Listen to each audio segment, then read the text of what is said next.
Be 14. Parents out to watch a play. Home alone. Watching movies on the couch and eating pizza with the lights off. Get that weird spidey sense tingling that something is off.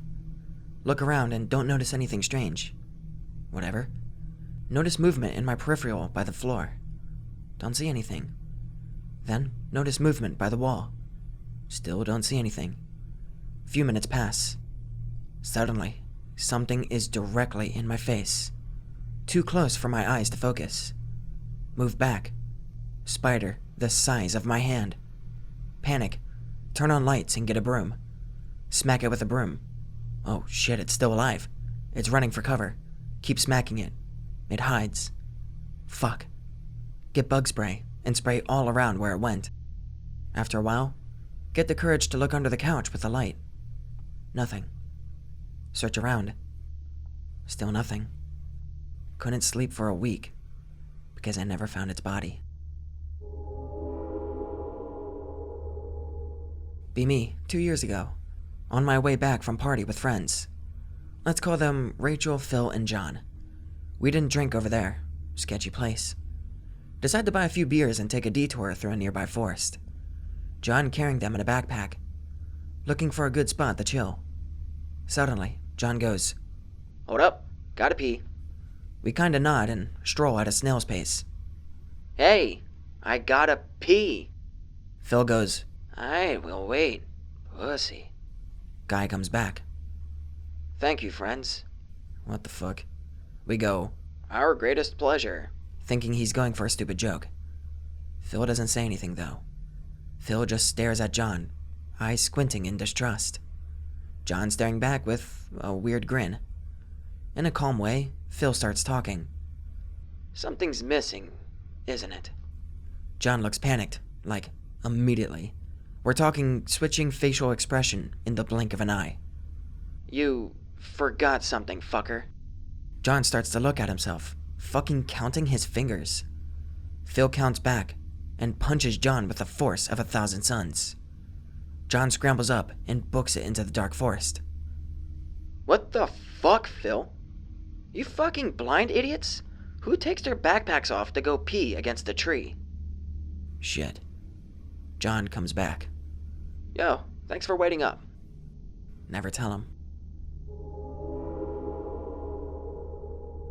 Thought I might as well share my story. Bit of background info on my house. It's pretty big, and we have a large yard too with lots of animals and a pool. And 4 ponds, 2 in the front yard and 2 in the backyard. Be about 9 or 10, going to see our grandma.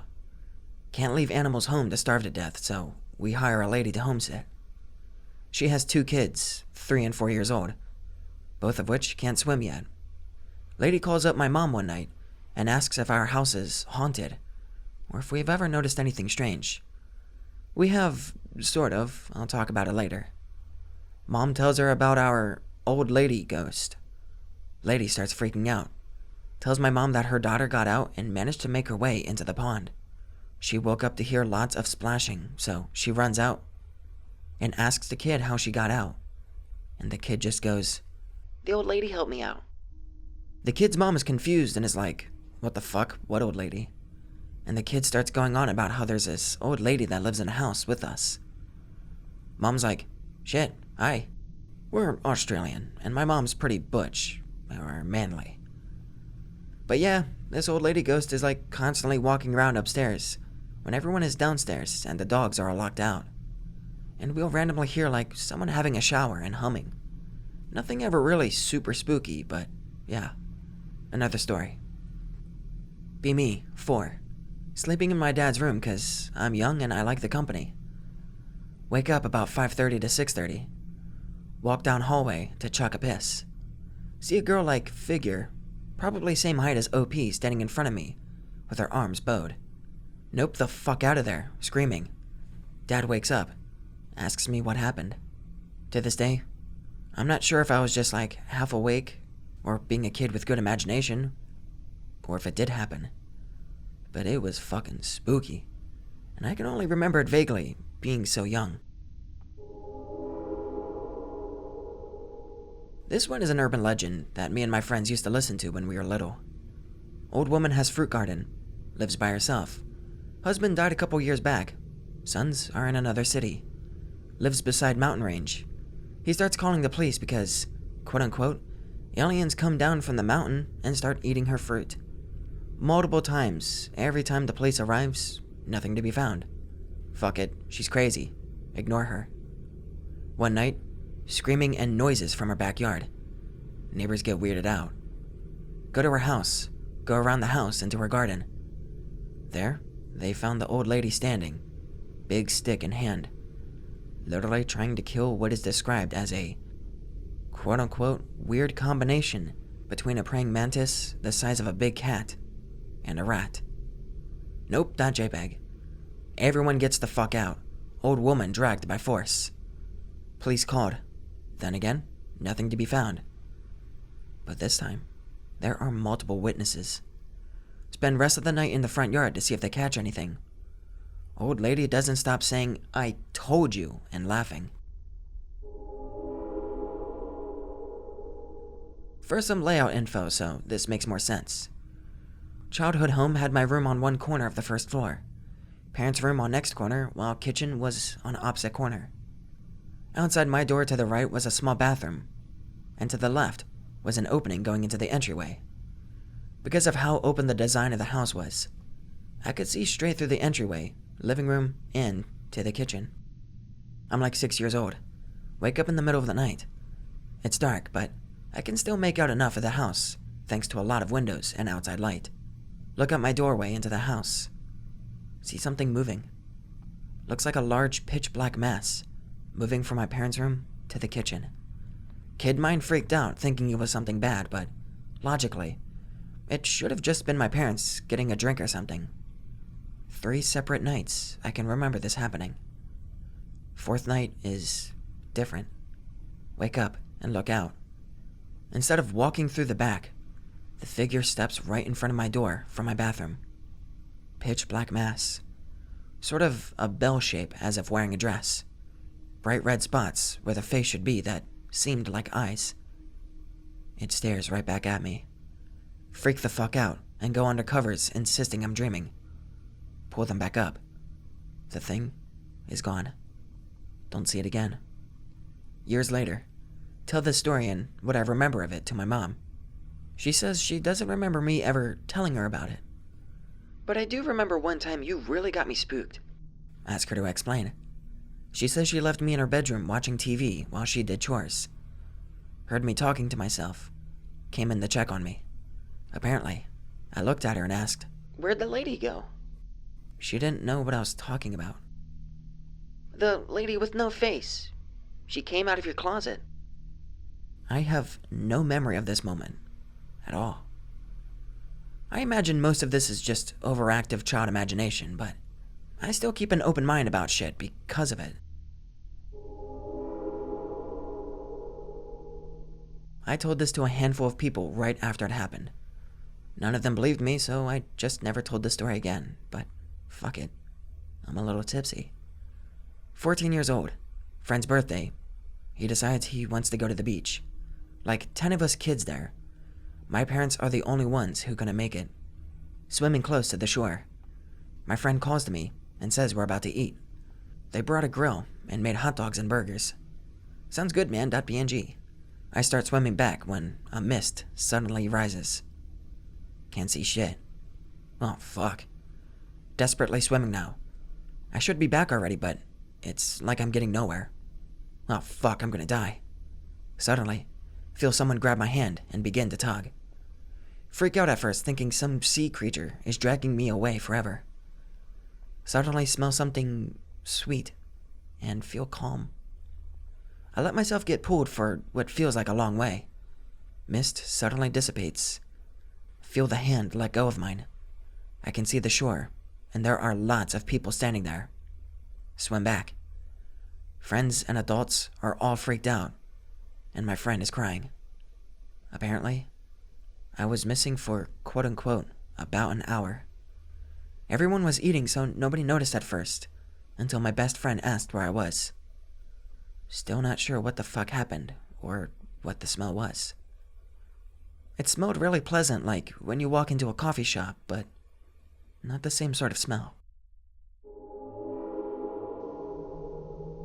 Be me, 21, an edgy, dumb young jackass, 2002.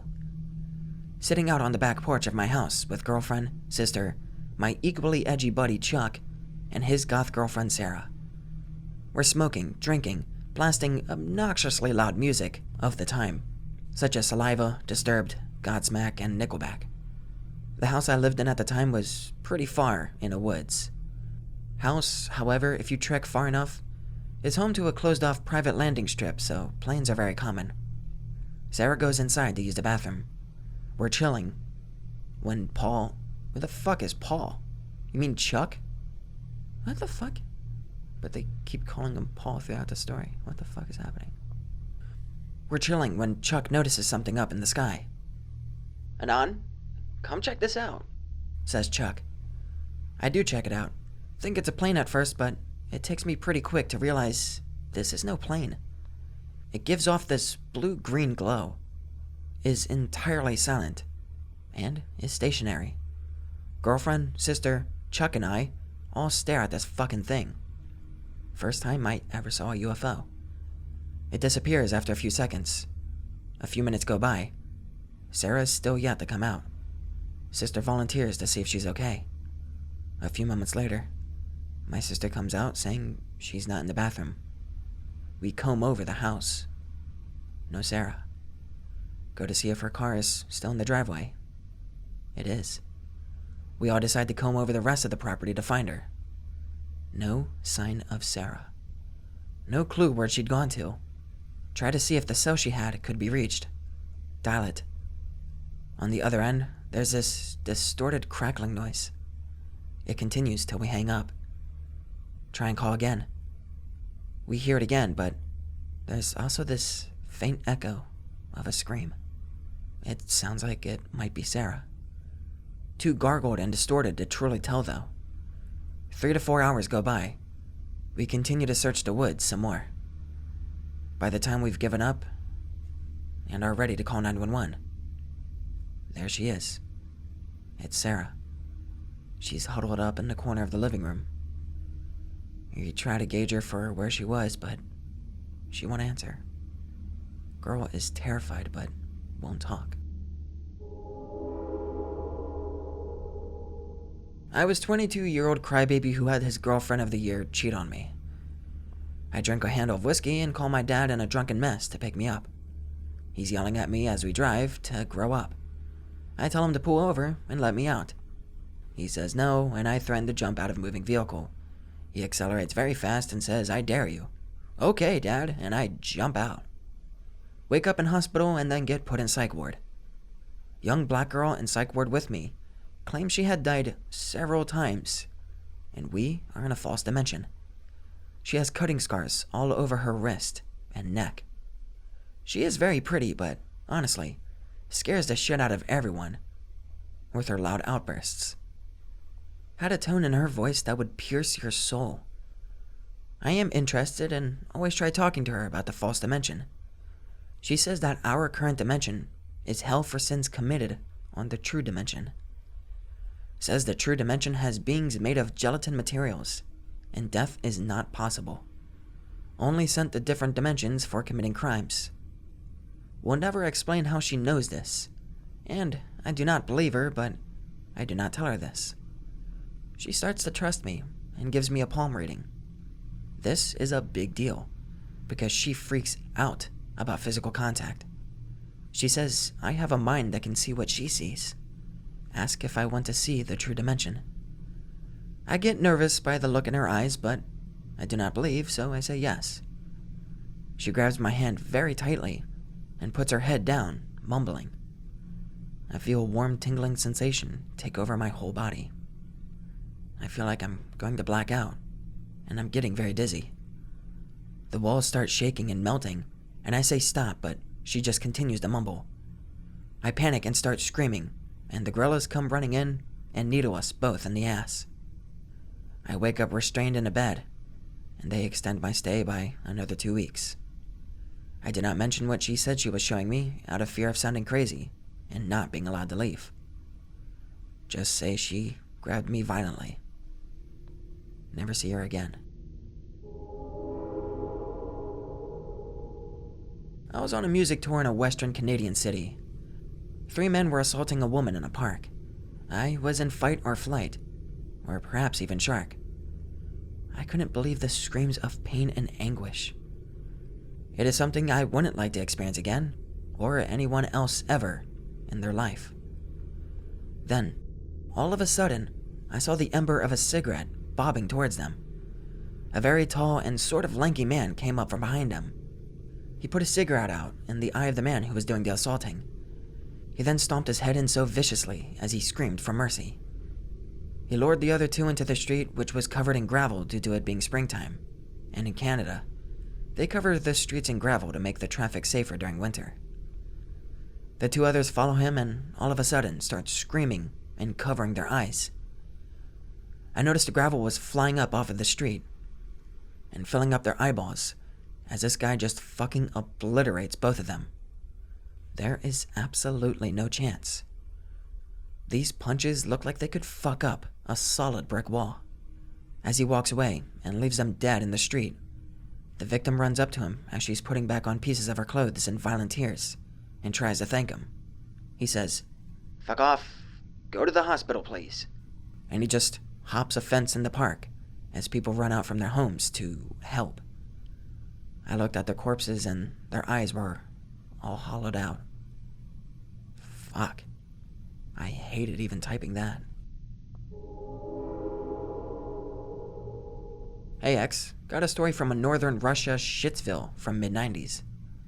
Live in a town that was slowly dying out as a town's backbone factory fell apart, along with USSR. We used to have our little urchin street gang. Most of our parents didn't give any shit about their kids. Some of us didn't even have a place to sleep, so we had a squad in one of the abandoned houses and used it as our base as well. We didn't get into some real criminal shit, just a little bit of stealing from the markets and farms, beating up or getting beat up by other stray kids. We had that one kid who was the youngest, 7 or 8 years old.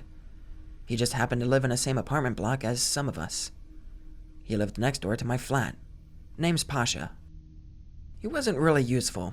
He was weak, malnourished, but he was kind of funny, always optimistic, and we took him for our mascot or something and protected him. And well, he was adopted by that old woman who happened to be my family's neighbor, and was considered to be #1 booze hag on the block.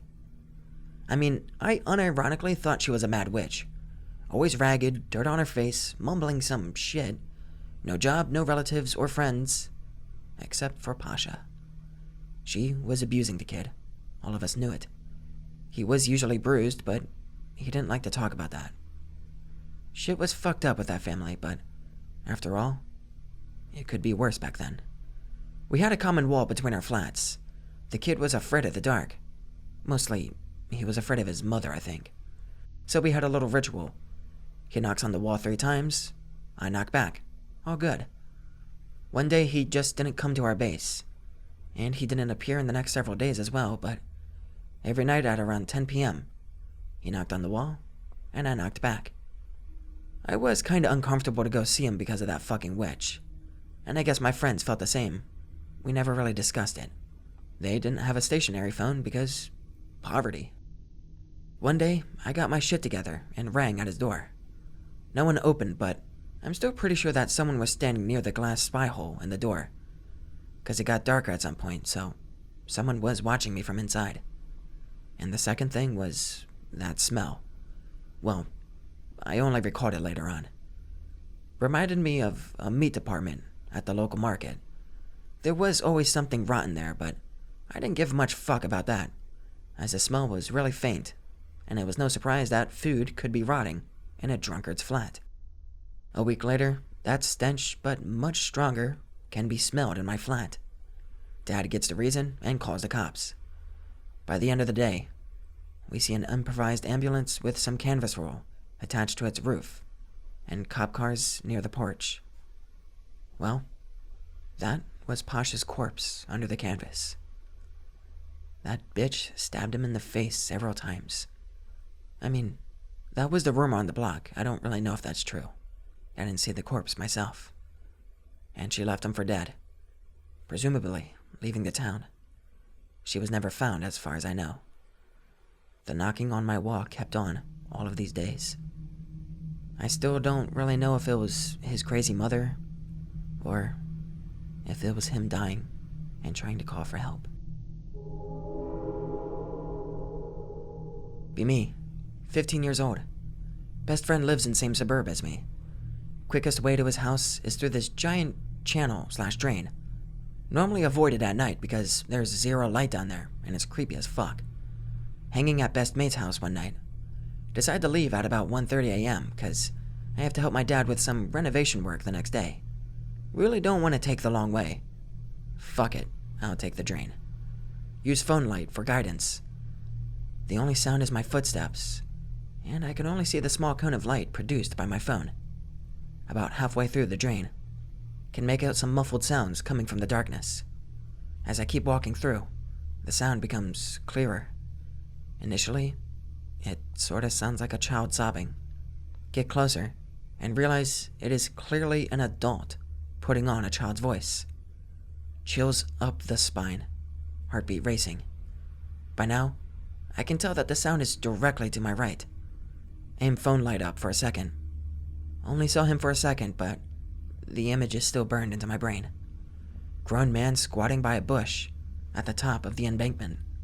Fat with long hair, wearing a miniskirt, bra, and frilled pink socks.